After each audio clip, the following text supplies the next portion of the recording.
Welcome to the last day of GraphQL conference and one of the last sessions. And we are absolutely thrilled to be here today.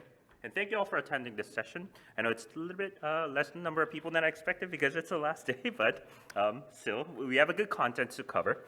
Today, we are going to talk a bit about Meta's Ads Manager and how we are executing on the incremental adoption of Relay and GraphQL. My name is Bryan, and I am one of the software engineers at Meta, and I am leading the GraphQL adoption in Ads Manager. And this is my colleague. Do you want to give a quick intro?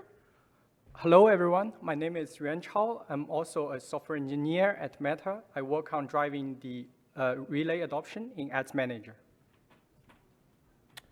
Before we start, has anybody used Facebook? My guess is yeah. Yeah. What about Instagram? What about Ads Manager? Ooh, it's cool, right? No, nobody? No one from Ad? No. It's kind of expected, but Ads Manager is actually designed for businesses and advertisers to create, manage, and optimize their advertising campaigns on all of the Meta's family of apps, including Facebook, Instagram, Messenger, and even Audience Network. Ads Manager provides a robust customization features on each of the campaigns that advertisers create. Like, for example, advertisers can actually set up campaigns with a specific set of objectives, including such as increasing a website traffic, or maybe increasing a brand awareness, and even boosting up sales for any of the shops that they may have. Ads Manager allows advertisers to target their audiences based on a specific range of criteria, such as demographics, age, gender, and even interests.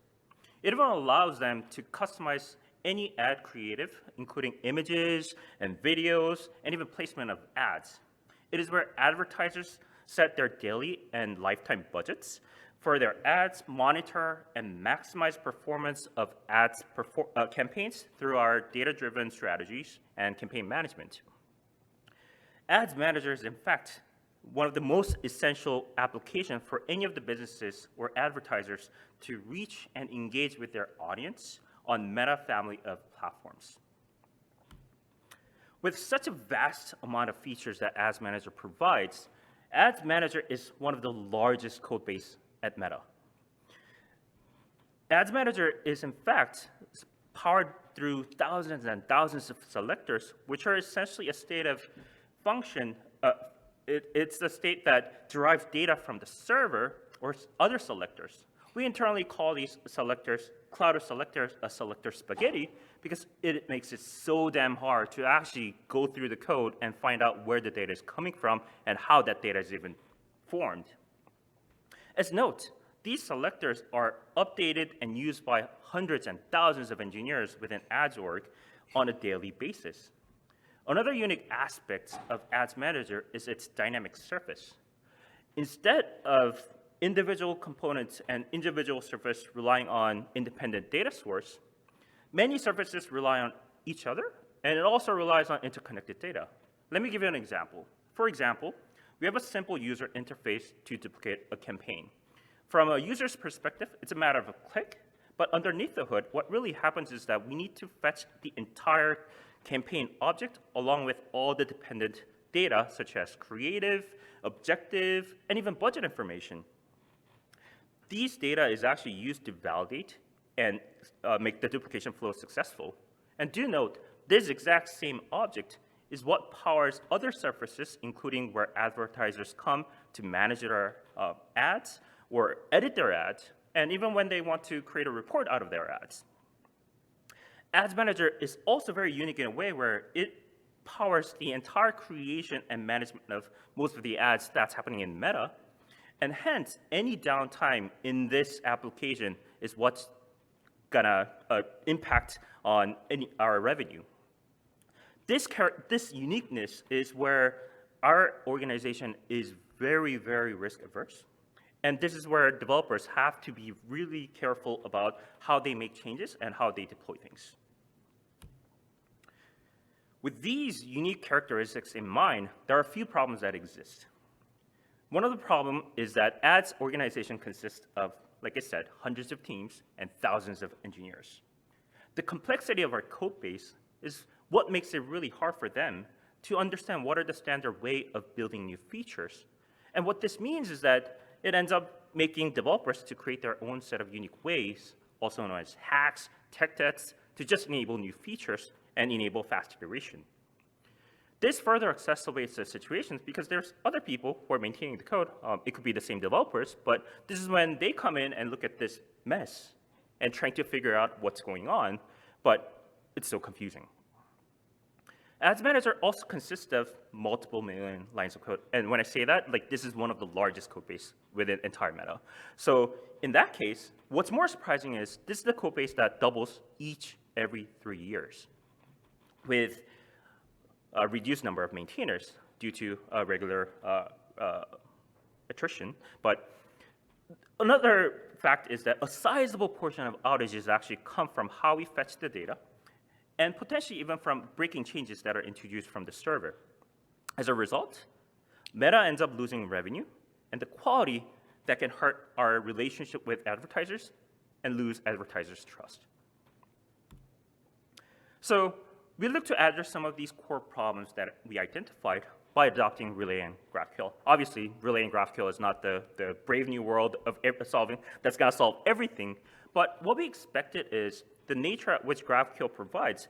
We expected a strong contract between the client and the server to prevent any sort of unavailable data or any surprises coming from unavailable data. For example, in the world of REST, where clients don't have much information about what is the exact schema that the server outputs, they may be introducing a new field dependency, or maybe server may be removing some of the fields due to a breaking change that could cause a severe outage. In addition, a strong contract between the client and the server is what enables us to collocate our code base and hence reduce our code complexity. Yuanchao is going to talk a little bit more about the code complexity, so I'll keep it really brief here, but let me get into more of the general context. In addition, even GraphQL also even returns a partial data even when some resolvers produce some errors, unlike REST, where you mostly get a HTTP error code and some error message that you don't know how to deal with. We anticipated such change in pattern to actually decrease any sort of blast radius that we could have in a production environment and increase the reliability of our systems.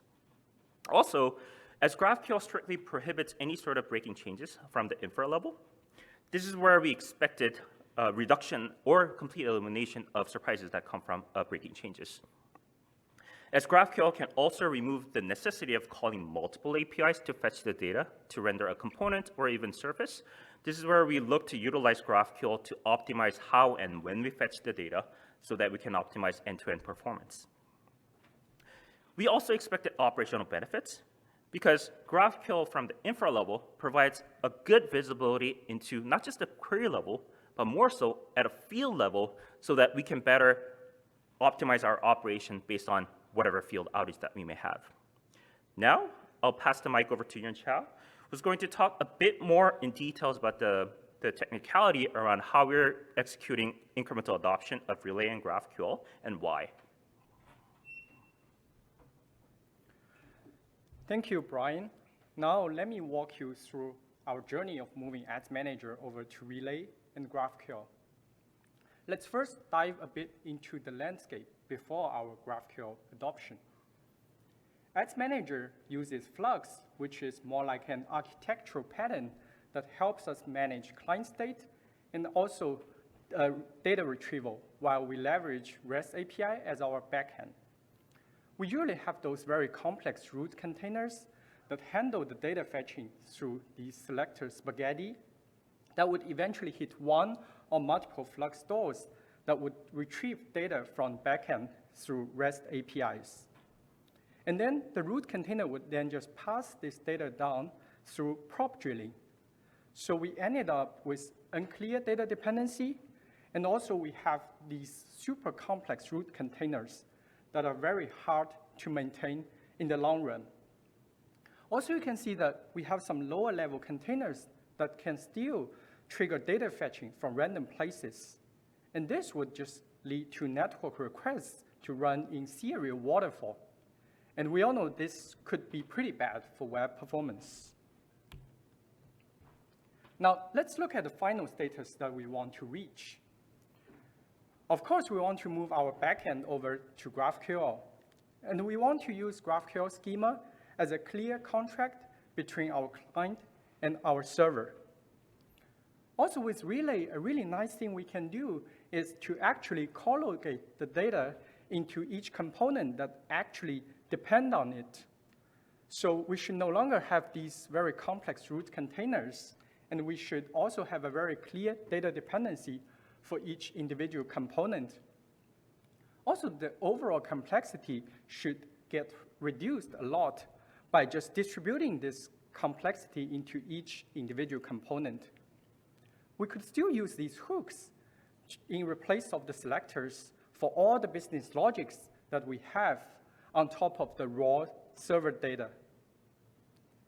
And Relay is also able to aggregate these fragments back into the root query at compile time. So at runtime, we should no longer have these network requests to file in serial waterfall, which hurts the performance. But you may have noticed that there are just so many moving parts in this process, right? We have to move the backend over to GraphQL, and we have to break down all these selectors into hooks. We also need to refactor a bunch of front-end components with Relay API and also with collocated data fragments. That's just a lot of work and a lot of moving parts. But as Bryan already mentioned, Ads Manager is a large app which is super complex and it's highly interconnected. And also we are highly risk averse. So to mitigate the risks here, we have explored multiple options to move Ads Manager over to the final status. Now let's take a look at all the options that we have evaluated and considered. The first thing we explored is a full rewrite of Ads Manager with Relay and GraphQL. It has a high total cost given the pure number of features that we actually need to rebuild. But what really concerns us is the risk with this approach. All these moving parts that I have just mentioned need to work at once. It's all or nothing, meaning that if we actually fail to launch the new rewrite version of Ads Manager, all the previous investments are just wasted. Also, we won't be able to get any incremental gains through this process until we finally launch the new version, which itself could mean multiple years of engineering effort. Also, not to mention that new features are being added into Ads Manager all the time. So it's really hard to maintain feature parity if we just create a fork of Ads Manager just for Relay and we just keep it for a long time. And the next option we looked at is focusing on greenfield. This means that we ensure all the new developments are happening in Relay and GraphQL. This has a relatively lower cost and also a lower risk, but it can only be applied to limited places, basically where the new developments are actually happening. Also, even for new developments, they might still be developed into the existing components, or they might still rely on the existing data stores, which means that developers then need to do some groundwork to actually move these dependencies over to Relay and GraphQL before they can start with these kind of new feature developments. This would not only slow down the new feature development, but also add to the risk of launching these features because of all these groundwork that's touching the existing code base, and they need to move over to GraphQL and Relay. And this might also add to the risk of data consistency with these existing surfaces. In addition, this approach doesn't solve existing problem for the majority of the code base. The last option we actually look at and we actually took is the iterative approach that we can scale through the different surfaces. we basically iteratively refactor our front-end components to adopt the relay patterns while we progressively move our backend from REST API over to GraphQL. You can see this has a relatively higher total cost for the extra infrastructures that we actually need to build to enable this iterative approach. But meanwhile, it also enables us to get incremental benefits through this process. This also enables us to actually do this migration with less risks because it's actually moving a smaller piece at a time through multiple iterations. This approach also provides us some strategic benefits of just selecting the surface where we want to adopt Relay and GraphQL to maximize the return on investment, and we can scale easily through our product owners. Now, let me walk you through how we actually move Ads Manager from Flux over to Relay and GraphQL iteratively. And also, I'm going to talk a little bit more about all the infrastructures that we actually built to enable this process. Now, let's focus on this very simple example of just a single component reading from a single Flux store.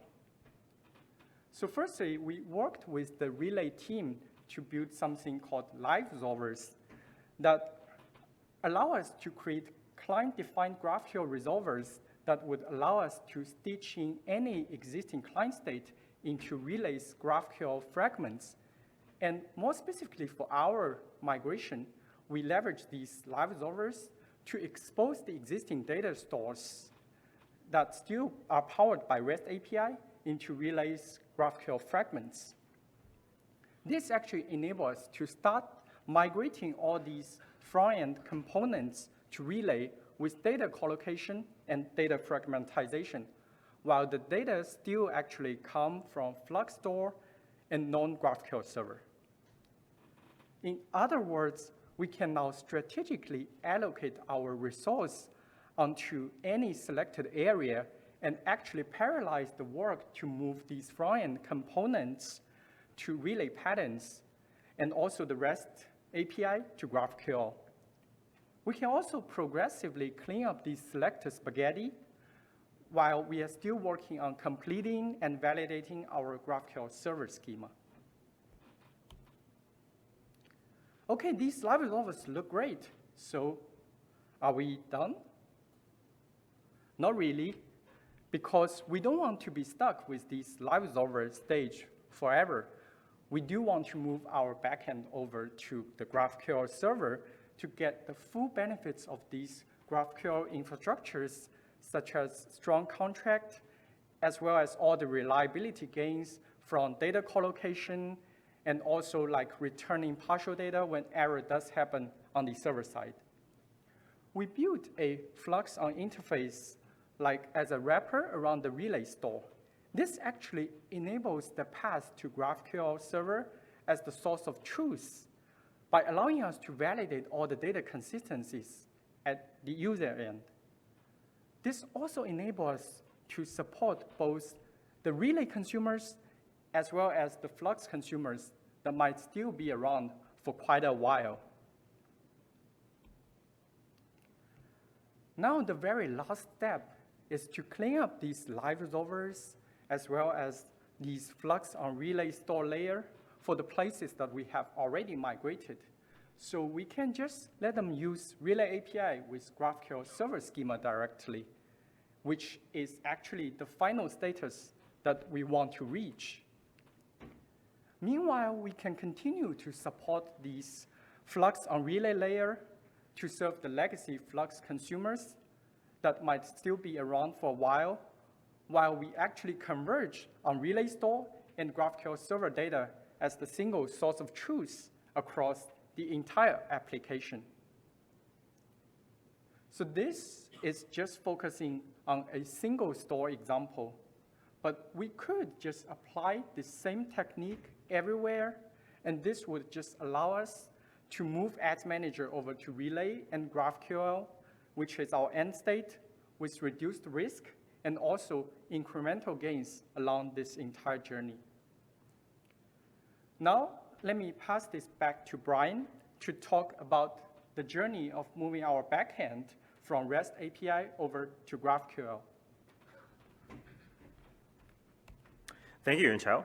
So, as the iterative approach that Yuanchao has mentioned has helped us to completely decouple the necessity of moving the entire backend over to GraphQL because all the surface rely on all these interdependent data, the main complexity of enabling GraphQL itself is ensuring the parity of data as well as the performance. One additional unique aspect about Ads Manager, however, is that REST API that's used by Ads Manager is also exposed to public APIs, and all the third parties rely on REST API. So that's not going anywhere.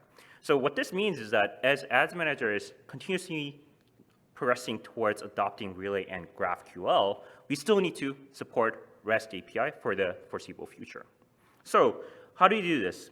We first needed to identify a set of services and set of APIs that we want to expose.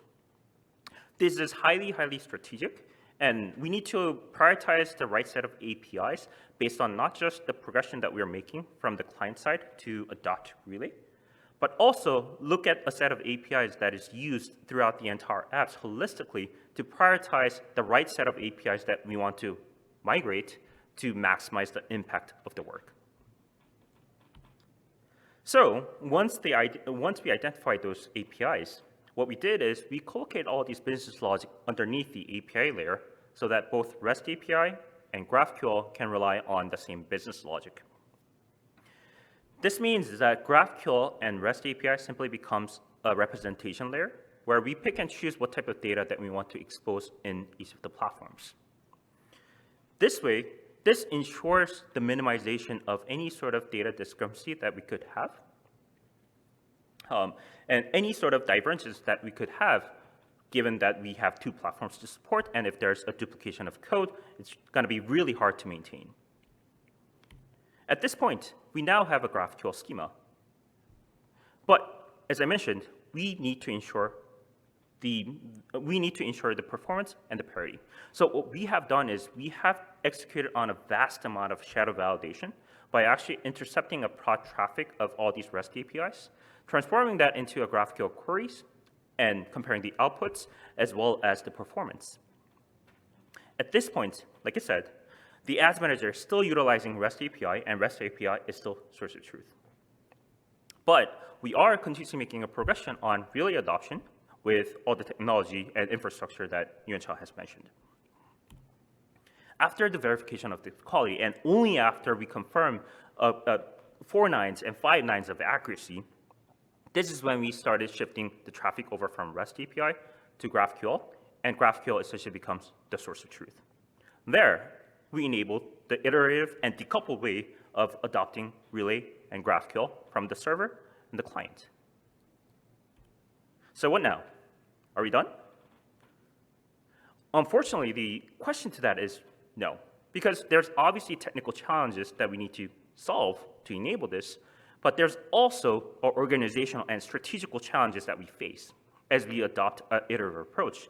Iterative approach requires a continuous investments from the organization and the leadership and other teams to scale out the solution.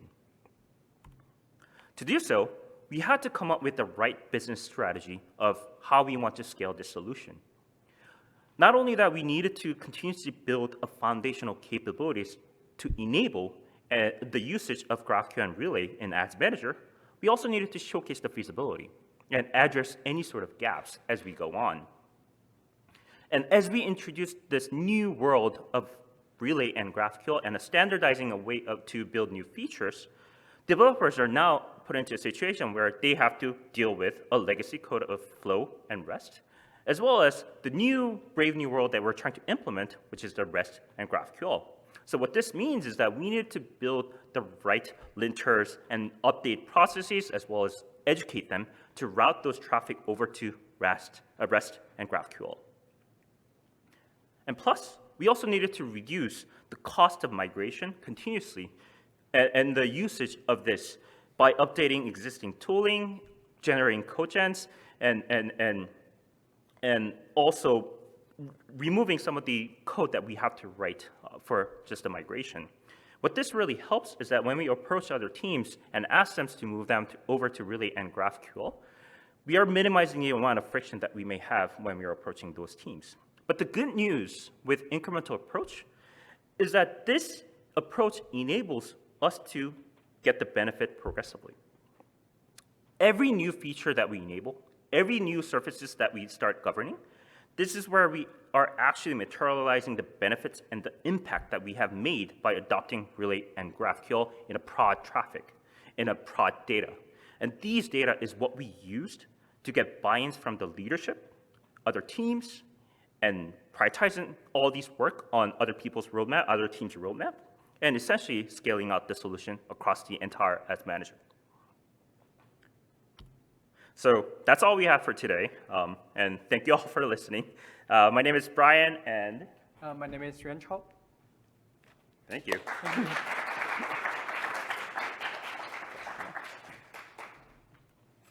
All right. Thank you. Yeah, we can get some questions if you want. Sure. Go ahead. Sounds like you guys are adapting GraphQL from RESTful services. I'm sure you guys will kind of federation team, some sort of. I don't know if I'm correctly. So we are part of the frameworks team, and we are like the web frameworks team to allow adoption of Relay. But GraphQL and Relay always go hand in hand. So we are tackling both the GraphQL adoption as well. So I'm sure there are teams that get overlisted too. Like, I'm sure there's a resistance to move to that. Like, if you're, how do you guys deal with those kind of things? Like, what would be the best approach to? Because I don't want to enforce it. I don't want to push. Yep. What would be the best approach to guide it in the right direction? How do you guys approach that? Right, so that is a very important question. Let me just repeat the question just for the recording's perspective. So the question was, how do we guide and potentially push other teams to get onboarded onto the new technology that we're building? And this is where, like we mentioned, the iterative approach really helps. Meta works with data, and we prioritize based on data and the impact. So we are very heavily impact-driven culture, where we need to show them here's exact benefits, and this is what you will get. So this is where we have to come up with the right return on investment and justify why such work is important. So with GraphQL, what we have seen with the adoption on surfaces that we enabled is we have shown a proven record of improving reliability through some of the SEV preventions that we have done. So we also participated in all these SEVs that happens on a weekly basis, and we identified some of the opportunities where GraphQL and Relay can help. So throughout those metrics that we formed on these enabled surfaces, so initial stage, we are the team that had to do a physical migration because we were building out this infra. But given that we are showing those impact is where that becomes one of the key metrics that we can push on other teams to own, especially if they own a space that has a huge noise. Where the conversation becomes a lot easier. And plus, we're not underestimating the amount of scope that we have to do to enable tooling to help them migrate. So let's say if they want to enable a Relay and GraphQL usage, it could have taken weeks or months initially. But this is where we're building out the automation tools and code gen tools to minimize that amount of work so that they can do the due diligence and prioritize and trade-off in between their product work maybe versus some of the infra work that we're pushing for. So we're using that prod data with the incremental approach. Yep. So yeah, I mean, like most of the tools that we build, it's all internal tools. So the question was, do we rely on internal tooling? Yes, we have a good set of visibility tools, observability tools. We have our own way of building and deploying things, just like any other big tech companies. So yeah, we have those. And we also have a Relay team that's helping us to build live resolvers that was crucial for us to move the front-end components into Relay. So we have a Relay team, and we also have a GraphQL team. And for those, like Meta is the one that invented all these and open sourced these technologies. So.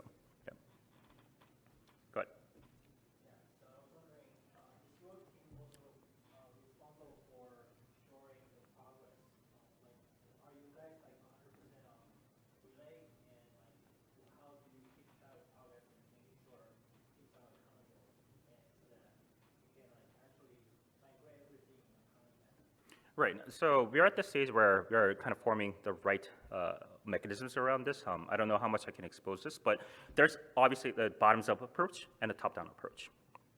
Where from bottoms up, we're showing the feasibility, and we're showcasing here are all the impacts, and we're also getting the buy-ins from the leadership to do the push down. In terms of the way we track our progress, is that we can actually look at the number of changes that are coming in, and whether if that's using a relay or GraphQL versus non-relay or GraphQL. So we have some of those dashboards that we created to kind of track the adoption rate, but it needs a little bit of improvements, but at least we have the dashboards to track the migration progress, and we are also getting like top-down and bottoms-up push. Yeah, go ahead. Another question, like, what are the biggest challenges or open questions from the product teams for migration? So the question is, what are the top asks from the product teams with this particular migration? I think going back to your question, it's understanding the ROI. How do you justify the ROI? And then that's where we have a critical work stream to kind of find out what are the impact that has landed and understand what the impact is. Because for the product team, it's essentially asking, do you want to do a foundation quality improvements, or can we build a new product features that could add in more dollar amount into their revenue? So it's coming up with that trade-offs, but I think that's the main business ask in my experience. All right. Are live resolvers, as they currently exist, like sufficient for your migration use case? And also, how is the performance of live resolvers, and is there anything that you would recommend to others who are using live resolvers to sort of avoid performance pitfalls, if any? Also, I don't think you explained what live resolvers are, so maybe the audience needs to know that too. Yeah, so the question is live resolver sufficient for our use case? And also, what do we see on the extra performance, like costs added from that extra layer? So yeah, I believe live resolver, I mentioned briefly about what live resolvers are. Basically, they are like client create GraphQL resolvers that actually enables us to expose any external client state into Relay's GraphQL fragments. And in our use case, it's more like expose our existing like Flux data stores and expose them back in Relay GraphQL fragments. So that would enable us to actually start incrementally move our kind of front-end components over to Relay, while the data still actually comes from the existing data store. And I think that's one option. Actually, we're providing like one of the options we're providing to our like product teams that we actually help them to move over. And as I also mentioned, there's also a Flux on store wrapper layer that we also built as another way to further decouple the front-end and back-end developments. So it's basically like we're trying to provide a kind of multiple solutions that the product team can see fit better for them, and that they can see if they want just first move their front end over to more like adopt the Relay patterns, while they'll later on move their backend over, or they already have their backend on GraphQL, but they then want to use that GraphQL backend while they still have their front end with the legacy like Flux stacks. So in terms of the performance, yeah, this is an extra layer, so it definitely adds some extra like performance, extra cost there, but we also actually apply this in like multiple critical surfaces in our product, and we are actually closely monitoring all the like loading time. We care a lot about that in Ads Manager. We actually have a separate team entirely focusing and working on this kind of like Ads Manager speed and loading time, and we haven't seen any like clear like difference in the entire loading time. So that's why we think this introduced some extra cost there in the performance, but it's still not affecting the entire end-to-end loading time. And also a good thing that we have this close partnership with Relay team is we are actually able to kind of collaborate hands in hands with them, and if we do identify any problem in this end-to-end process adoption, and we can just flag that risk to them and work with them to figure out how we make sure this extra performance costs won't actually slow us down.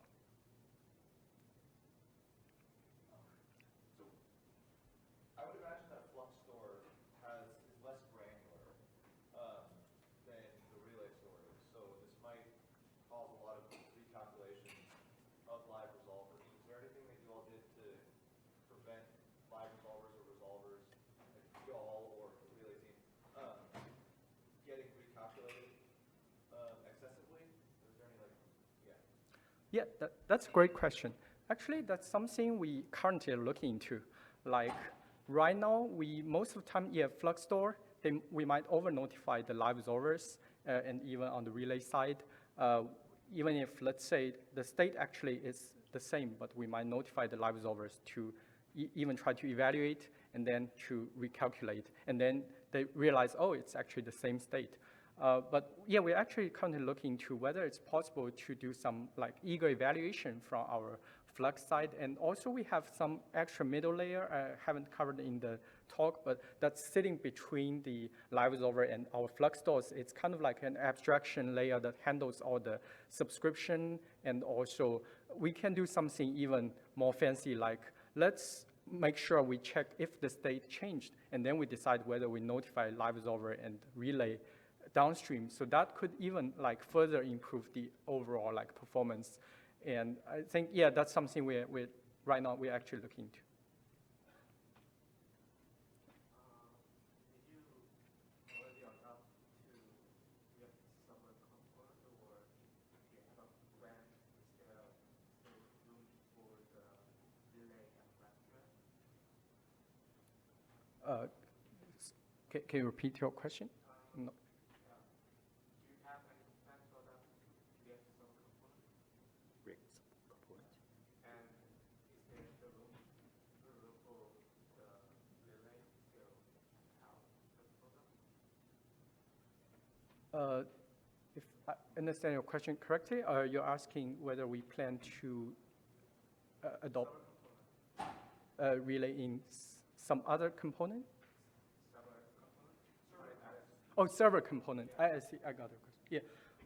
Right now, this is something we still haven't looked into, but I think at Meta we do have something similar to like a React server component, and I believe that it's also actually being used in some other parts of the products, but it's not something we actually look into at Ads Manager. But this is definitely something we can look into later on. But I think kind of moving Ads Manager over to like relay and also closer to this relay web stack, moving us closer to that, because that's more like the first kind of stepping stone. And also Ads is kind of very unique in a lot of like kind of characteristics. And I think even moving this to relay actually requires to build all these like live resolver stuff and these kind of Flux on relay stuff. So I would assume, we might see some other kind of gaps or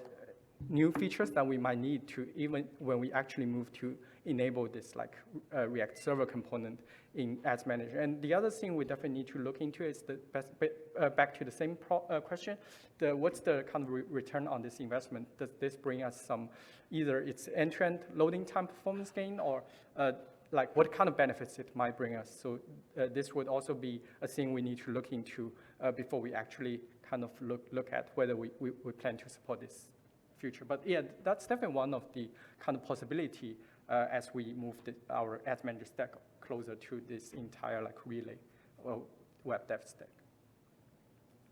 Thank you. Okay. Hopefully that's all the questions. Thank you so much.